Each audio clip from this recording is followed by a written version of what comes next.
الحمد لله والصلاة والسلام على سيدنا محمد وعلى آله وأصحابه أجمعين. الحمد لله والصلاة والسلام على سيدنا محمد وعلى آله وأصحابه أجمعين. أما بعد فأعوذ بالله من الشيطان الرجيم. بسم الله الرحمن الرحيم.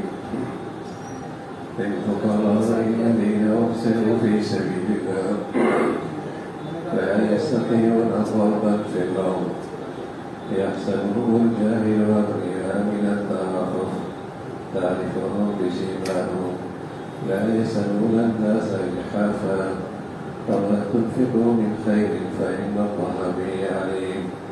صدق الله العظيم. اللهم صل على سيدنا محمد النبي الأمي وعلى آله وأصحابه وسلم. اللهم صل على سيدنا محمد النبي الأمي وعلى آله وأصحابه وسلم. میرے معزز مسلمان بزرگوں عزیز بھائیوں، اللہ رب العزت کی مجھ اور آپ پر بے شمار اور انگنت نعمتوں کا سلسلہ ہے. کتنی نعمتیں ہیں، وَإِن تَعُدُّوا نِعْمَةَ اللَّهِ لَا تُحْصُوهَا، گننے پہ آؤ تو گن نہیں سکتے. ان ساری نعمتوں سے بڑھ کر جو سب سے بڑی نعمت ہے، جس نعمت کا کوئی متبادل نہیں اور جس نعمت کے برابر کوئی نعمت نہیں، وہ نعمت ایمان ہے.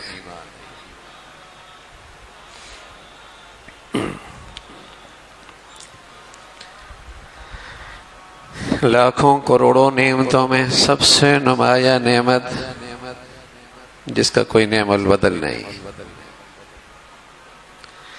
اور اس کی کوئی اور مثال بھی نہیں ہے، اور اس کے برابر کوئی نعمت بھی نہیں ہے، وہ نعمت ایمان ہے. دنیا کی کوئی نعمت بھی نہ ہو، نعمت ایمان ہو، یہ ساری نعمتوں پہ بھاری ہے. اور دنیا کی ہر نعمت اس کے پاس ہو، نعمت ایمان نہ ہو، اس سے بڑا بد نصیب کوئی نہیں، اس سے بڑا بد نصیب کوئی نہیں. تو سب سے بڑی نعمت ایمان ہے.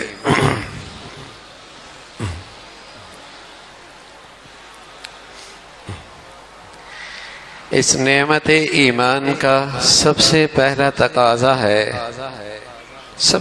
تقاضا کہ مسلمانوں کو ایسا ماحول ملے، ایسا معاشرہ ملے، ایسی زندگی ملے جہاں اسے ایسا علم نصیب ہو کہ جہاں ایمان کے مطابق حلال حرام، جائز ناجائز، صحیح غلط، ثواب عذاب، ہدایت گمراہی، یعنی ایمان کے بعد سب سے بڑی نعمت ہے کہ مسلمانوں کے پاس ایمان پہ چلنے کے لیے صحیح علم نصیب ہو.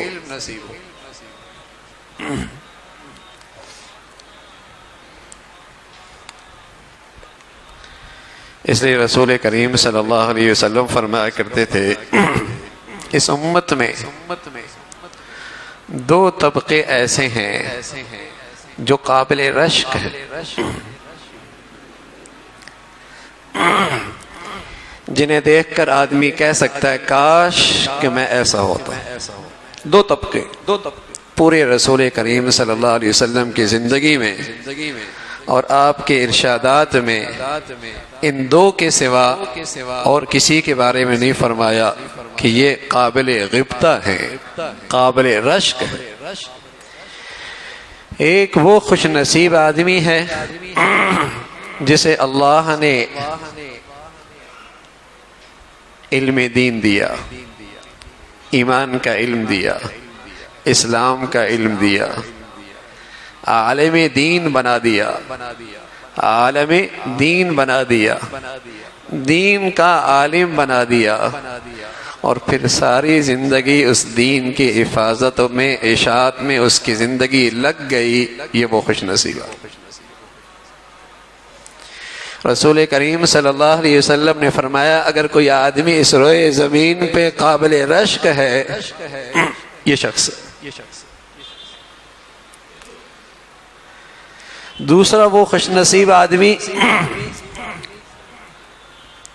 دوسرا وہ خوش نصیب آدمی جسے اللہ نے دولت دی، جسے اللہ نے مال دیا، جسے اللہ نے وسائل دیے، اور اس نے اپنی دولت اس ایمان اور اس علم کی حفاظت اور اشاعت میں خرچ کر دی۔ یہ دونوں قابل رشک ہیں، اور یہ دونوں قابل رشک اس لیے ہیں کہ اس روئے زمین کی جو سب سے بڑی نعمت ہے ایمان، یہ دونوں اس کا تقاضا ہے۔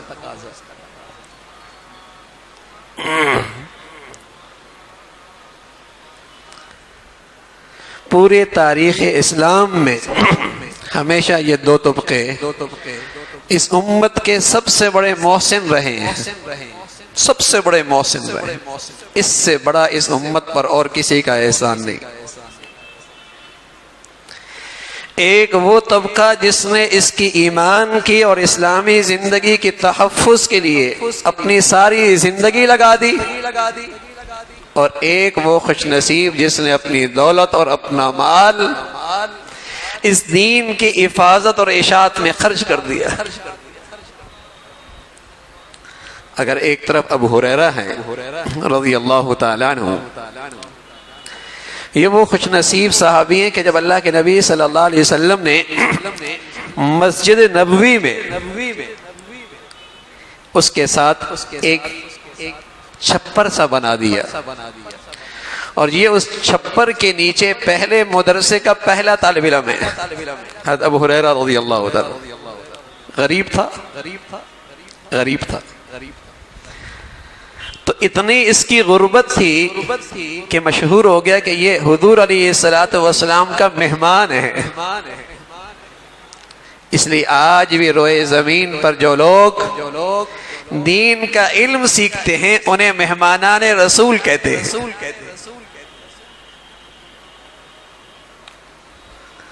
آج بھی روئے زمین پر جو لوگ دین کا علم سیکھتے ہیں انہیں مہمانان رسول کہتے ہیں۔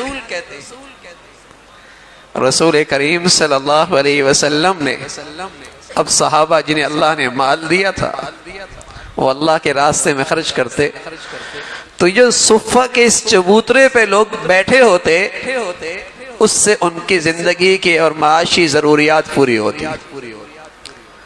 آپ خود صدقہ استعمال نہیں کرتے، خود زکوٰۃ استعمال نہیں کرتے، لیکن اس درسگاہ کے لیے آپ نے صدقہ اور زکوٰۃ مختص کر دیا تھا، خود صرف ہدیہ استعمال کرتے تھے۔ یہ وہ پہلی درسگاہ ہے جہاں ایک طرف دین کے علم کے لیے اپنے آپ کو وقف کرنے والے، اور دوسری طرف آپ دیکھیے نا ابو بکر ہیں، بہت بڑے تاجر ہیں، حضرت عثمان ہے، غنی مالدار۔ حضور علیہ الصلوۃ والسلام فرمایا کرتے تھے کہ حضرت صدیق نے میرے دین کی حفاظت اور اشاعت میں اتنا خرچ کیا ہے، میں سب کا بدلہ چکا چکا ہوں، صدیق کا بدلہ نہیں چکا سکا۔ مال لگایا، اور اس وقت مال لگایا ہے جہاں ساری دنیا پروپیگنڈا اور تنقید کر رہی تھی، اس وقت مال لگایا۔ حضرت عثمان رضی اللہ تعالیٰ عنہ ایک مرتبہ اللہ کے نبی خدمت میں مال لے کے آئے، اشرفیہ لے کے آئے، آپ اسے یوں جھولی میں اچھال رہے، اور پھر فرمانے لگے عثمان آج کے بعد تو کچھ بھی کرتا رہے اللہ تجھ سے ناراض نہیں ہوگا، یعنی تجھے اللہ نے وہ اپنا قرب نصیب فرما دیا۔ اللہ نے تجھے اپنے دربار کا وہ مقام دے دیا، اب تجھ سے ہو گئی وہ جس سے اللہ راضی ہوگا۔ عبد الرحمن بن عوف شام سے مال آتا گرمیوں میں، یمن سے مال آتا سردیوں میں، اونٹوں کی اتنی لمبی قطار ہوتی حد نگاہ تک، حد نگاہ تک۔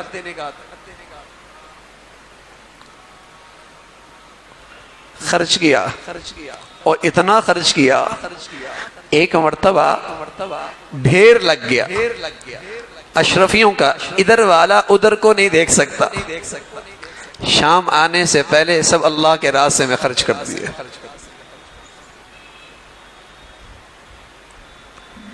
اس امت میں ہمیشہ یہ دو طبقے رہے ہیں جس کی برکت سے میں اور آج مسلمان ہیں۔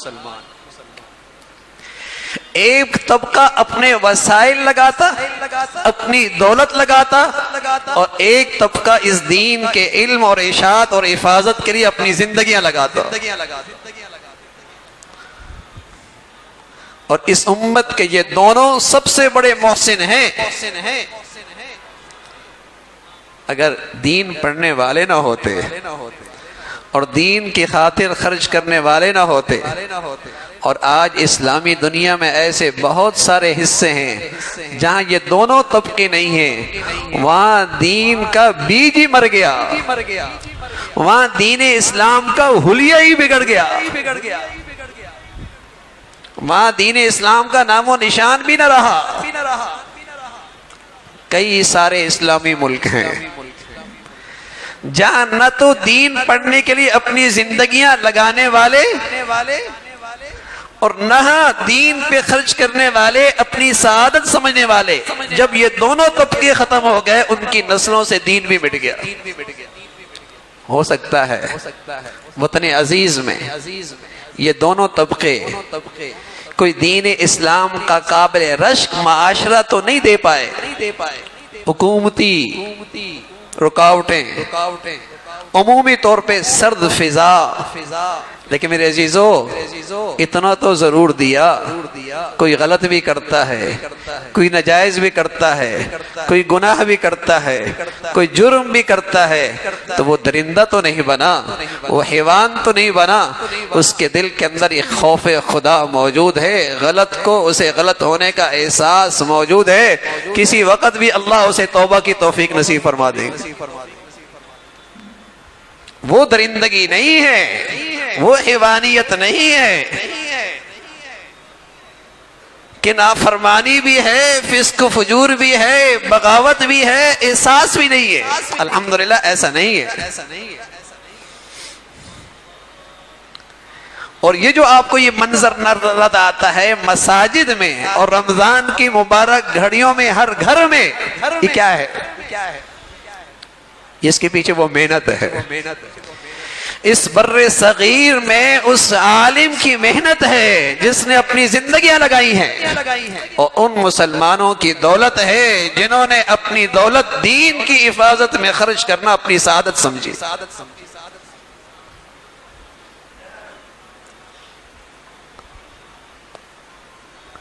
اور میرے عزیزو، دین کا علم حاصل کرنا ایک طبقہ تو وہ ہے جو دین دشمن ہے اور وہ اس کے خلاف پروپیگنڈا کرتا ہے، لیکن بہت سارے لوگ اس پروپیگنڈے سے متاثر ہو کر وہ بھی غلط فہمیوں کا شکار ہو جاتے ہیں۔ بہت سارے لوگ اس پروپیگنڈے سے متاثر ہو کے وہ بھی غلط فہمیوں کا شکار ہو جاتے ہیں۔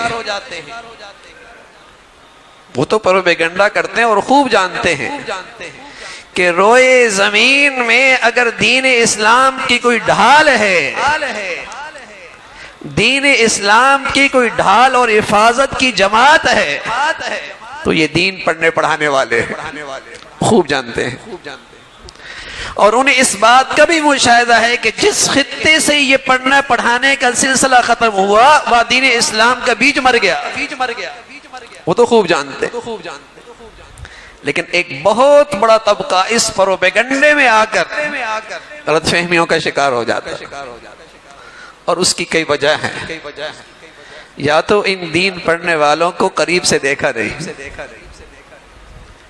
ان درسگاہوں کو قریب سے دیکھا نہیں، یا سچ یہ ہے کہ ایمان اور اسلام کی وہ عظمت ہی باقی نہ رہی، دین اور ایمان کی وہ عظمت اور اہمیت ہی باقی نہ رہی جو دین ایمان اور اسلام کا حق تھا۔ اور اس کا نتیجہ یہ بھی نکلا ہے کہ نہ مال لگایا، نہ اولاد دی، نہ مال لگایا، نہ اولاد دی۔ آہستہ آہستہ یہ ہوا کہ کچھ کمزوریاں ادھر بھی آ گئی، جس سے باطل کو اور زیادہ پروپیگنڈا کرنے کا موقع بھی مل گیا۔ ورنہ پہلے مسجد کا امام کون ہوتا تھا؟ مسجد کا امام کا منصب کس کا ہوتا تھا؟ سبحان اللہ، رسول کریم صلی اللہ علیہ وسلم سے بڑا تو روئے زمین پہ اور کوئی نہیں نا۔ اللہ کے بعد کوئی ہستی ہے تو محمد رسول اللہ کی ہے نا۔ ساری زندگی مسجد کی امامت کی۔ قرآن کون پڑھاتا تھا؟ قرآن کون پڑھاتا تھا؟ اللہ کہہ رہا، اللہ یعلمہم الکتاب والحکمہ۔ قرآن کہہ رہا یتلو علیہم آیاتی۔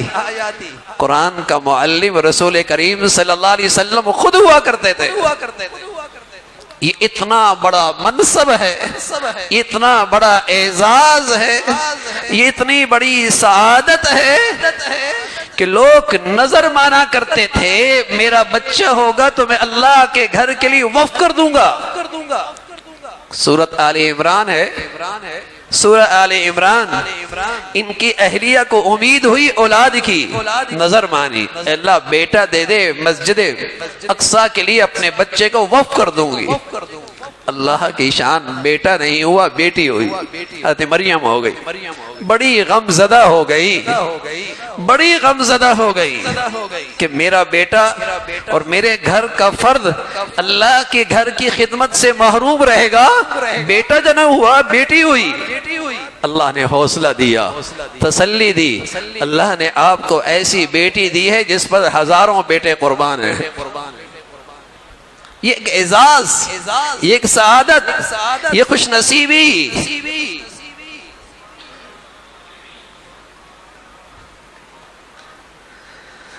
تو جب مسلمانوں کے ذہنوں میں مدارس کی، دینی علوم کی عظمت ہوتی تھی تو وہ سب سے بڑی سعادت سمجھتے تھے کہ میرا بچہ اس کے لیے قبول ہو جائے یا میری دولت اس کے لیے قبول ہو جائے۔ اور جب تک مسلمان اس درجے کو یہ اہمیت دیا کرتے تھے تو پھر کچھ بہاریں ہی کچھ اور تھی، پھر اس کے ثمرات ہی کچھ اور تھے۔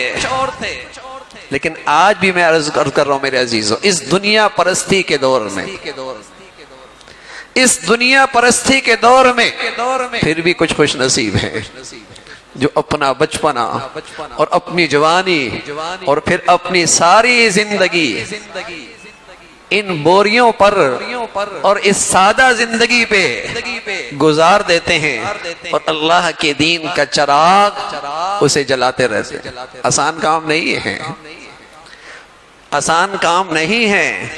وہ کوئی کن ذہن نہیں ہوتے، وہ کوئی کمزور حافظے کے مالک نہیں ہوتے۔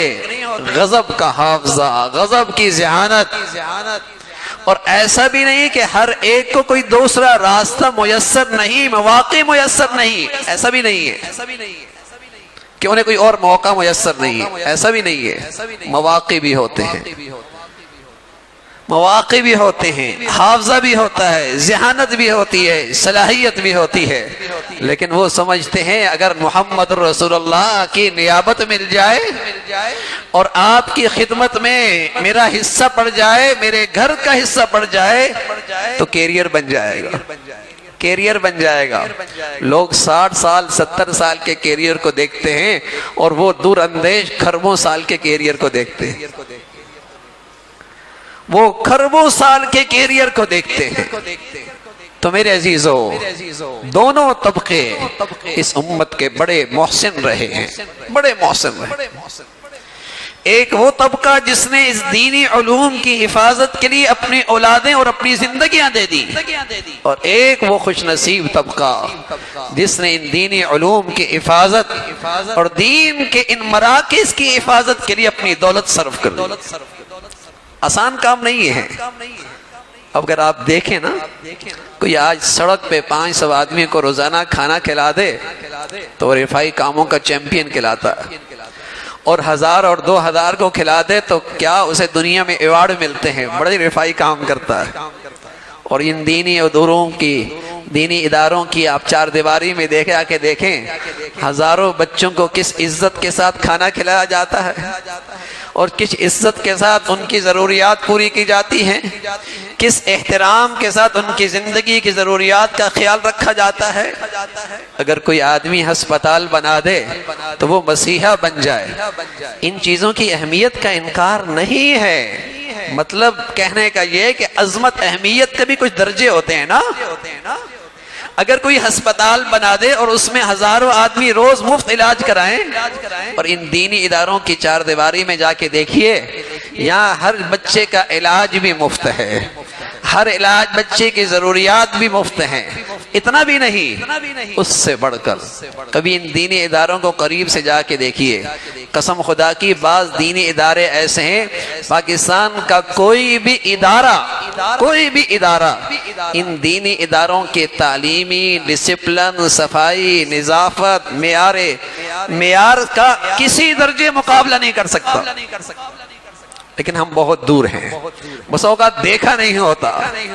ایسے دینی ادارے ہیں جہاں ان بچوں کی نہ صرف زندگی کی ضروریات، لباس، پوشاک، کھانا پینا، علاج معالجہ اور اعلیٰ تعلیم، اور سب مفت۔ اور اگر دینی اداروں میں کوئی لوگ یہ کر رہے ہیں، اور جو کر رہے ہیں وہ لوگ کون ہیں؟ وہ کون ہیں؟ دو قسم کے لوگ ہیں۔ ایک تو وہ ہیں جنہوں نے انہی دینی اداروں سے فیض حاصل کیا، جنہوں نے انہی دینی اداروں سے تربیت حاصل کی اور اپنی زندگی اپنی امت کے بچوں کے لیے وقف کر دی۔ اور دوسرا وہ طبقہ ہے جو اپنے خون پسینے کی کمائی سے، اپنی دولت کی ہوئی اکٹھی کی ہوئی دولت سے وہ اپنی سعادت سمجھتا ہے، اپنی خوش نصیبی سمجھتا ہے کہ ان مہمانان رسول سے میری دولت کام آ جائے، میری دولت ان مہمان رسول کے کام آ جائے، وہ اپنی لیے سعادت سمجھتے ہیں۔ تو سچ ہے میرے عزیزو، یہ دونوں طبقے اس امت کے بہت محسن ہیں۔ یہ جو آپ کو دین کی بہار اور کچھ دین کی تازگی نظر آتی ہے، اس کے پیچھے ان دونوں طبقوں کی محنتیں اور قربانیاں ہیں۔ اللہ رب العزت ایسے خوش نصیب لوگوں میں ہمیں بھی شامل فرما لے۔ وآخر دعوانا ان الحمدللہ رب العالمین۔